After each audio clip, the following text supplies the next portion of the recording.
Lottie files is a great way to bring a little bit of animation to your page with a small footprint of an animated graphic, similar to what we are used to with GIFs or GIFs. On this page, I have this unobtrusive Lottie file here just for a little bit of flair and to draw the attention of my visitor when they come to my page.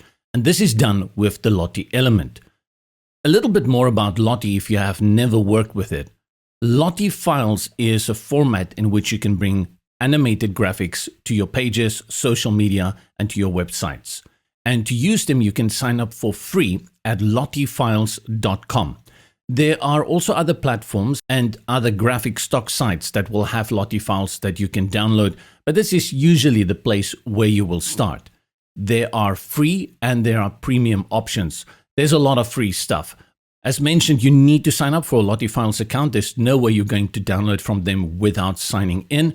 And once you've done so, you can start browsing through their library of Lottie files. As I said, both free and premium. Before we do that, let's go have a look at what I've got here already.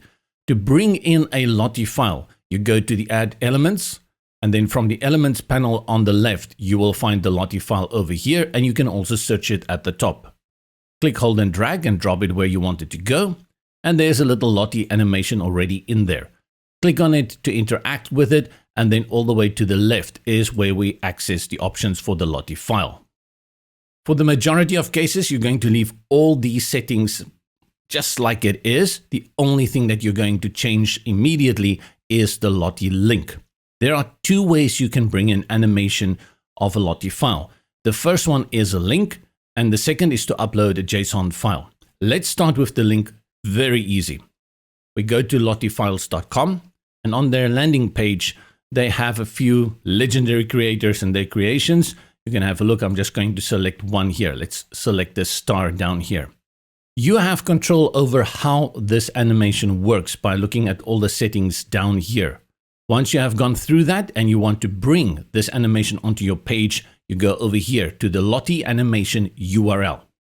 Click on the copy, and then go back, and in the builder where the Lottie link is, highlight the current one and then paste the new one. And it will update very quickly. We will talk about the Lottie file soon, but let's have a look at these options down here. The renderer gives you the option to choose between SVG and Canvas. Don't get too technical here. If you just use one or two Lottie files on your site, SVG is the way to go. It's always going to give you a clearer image. It could be that you have a very complicated Lottie file or many Lottie files on a web page, and you can see that the animation is just a little bit stocky and skipping and hopping around. Then you choose Canvas. It's not going to give you that super sharp rendering. It's not going to be that sharp, but it's going to give you the smooth animation. So we leave it on SVG. Autoplay means the animation starts playing as a person loads the page. You can also reverse the Lottie. You can let it play just once, and then you have control over the speed, and you can make it go much quicker, but a setting of 1 is preferable. These are the settings for the Lottie animation, nothing to it. Let's look at the second way you can bring in a Lottie file, and that is with the Lottie file JSON upload.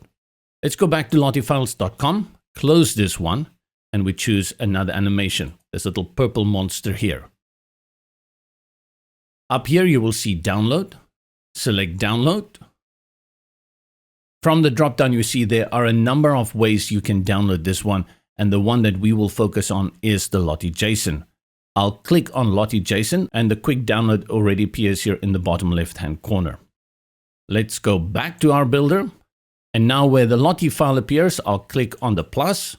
This opens my folders, and I can just select the JSON file, and it will overwrite the link that I've brought in. You see that disappears, and now we have this little monster typing away. Same options like the previous one.